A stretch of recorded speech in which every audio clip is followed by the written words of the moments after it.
कि जुआ खेले पापा के गुरु बाबा जुए में आया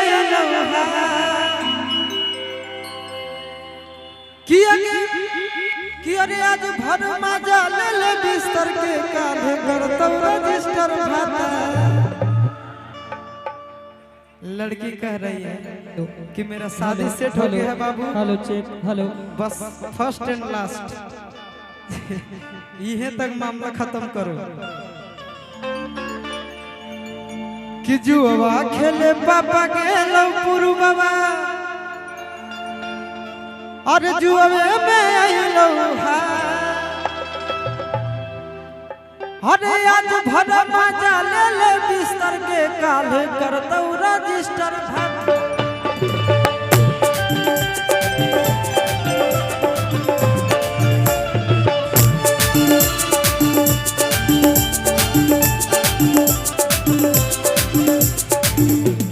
जुआ खेले पापा के लवपुरु बाबा जुए में आइलो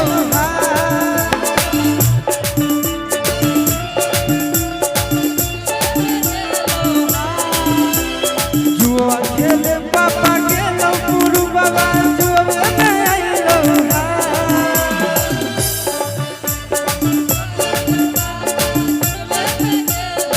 अरे आज भर मजा ले ले बिस्तर के डाले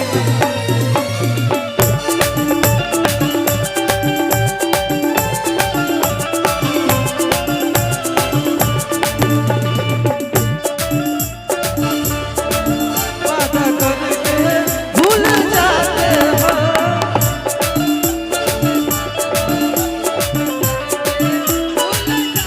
रोज रोज तुम जो सब में ऐसे करोगे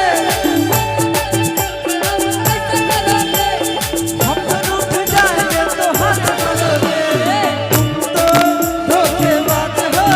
वादा करके भूल जाते हो।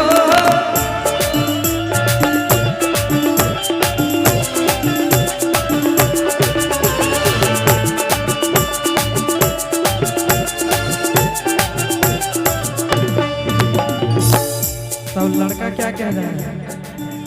अगर धन के लोभी रहो तोर पापा अगर धन के लोभी रहो तोर पापा आइलो ना मन में खाया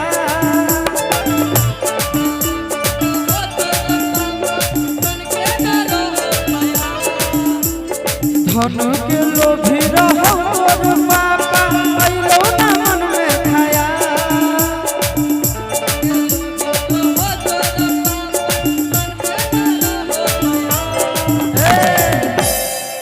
बड़ा प्यारा लाइन है यहाँ पे इसीलिए बंद करवा दिया कि अगे अब मजा ले तोर सिस्टर से करबो रजिस्टर पर्सनल में।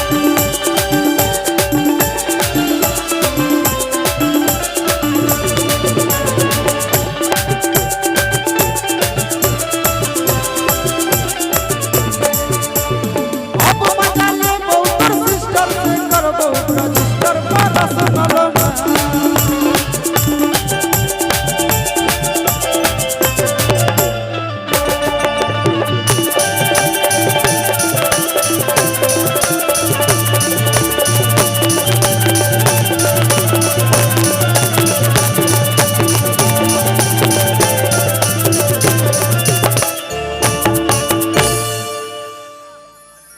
बउआ होलो कि ना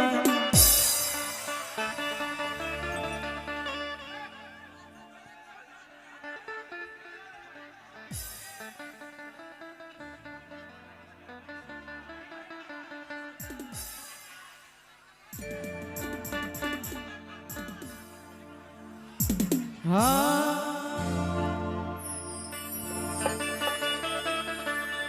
इसके बाद कर देता इसके बाद कि हमरे जैसन बउआ होलो कि ना चलो बोलो अभी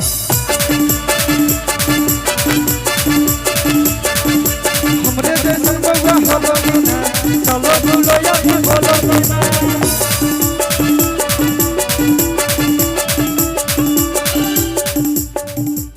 लड़की लड़की कह रही है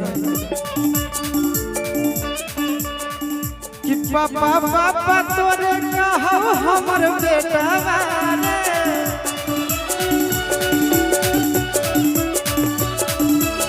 पापा पापा तोरे कहो हमर बेटा रे जब देखियो हम कुआर वाला फोटा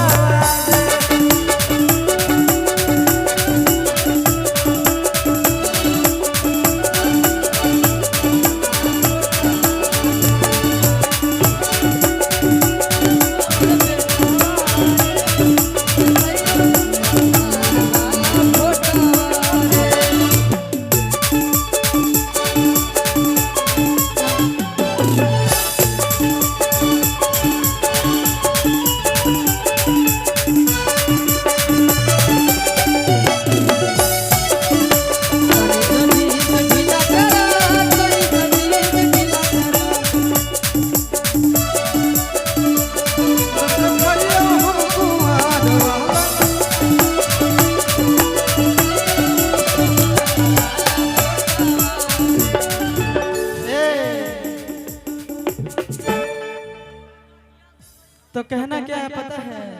लड़कियां कह रहे हैं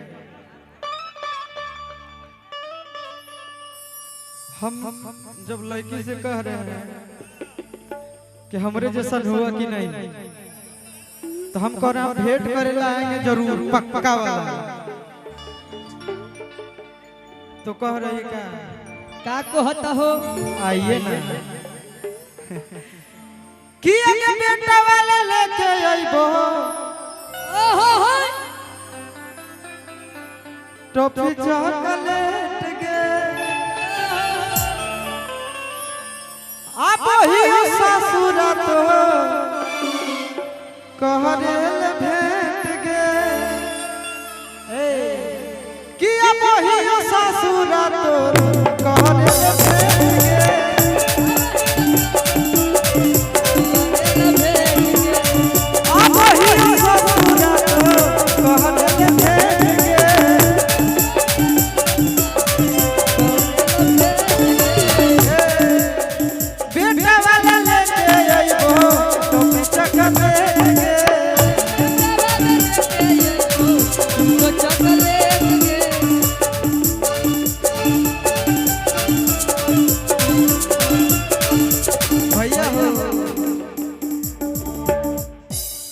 आगे बड़ी खुशी होलो सुना के गे देखी बउआ चुना मुना के गे बड़ी खुशी होलो सुना के गे देखी बउआ चुना मुना के गे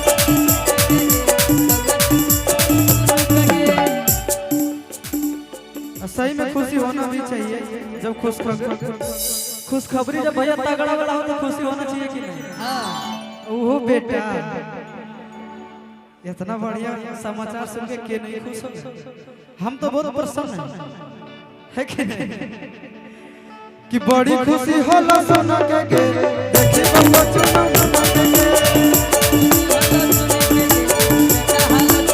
बड़ी खुशी होला सुना के गे देखी बउआ चुना मुना के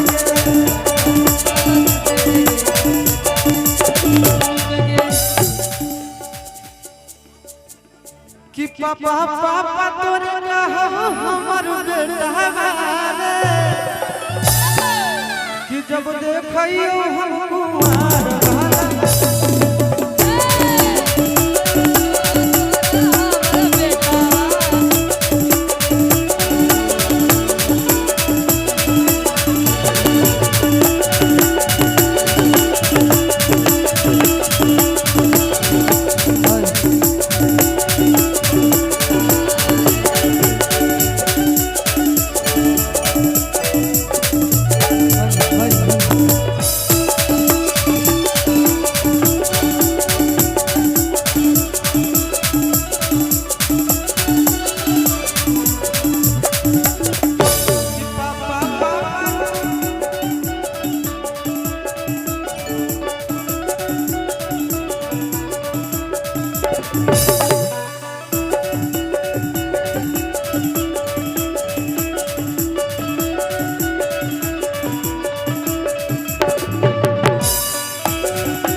वाह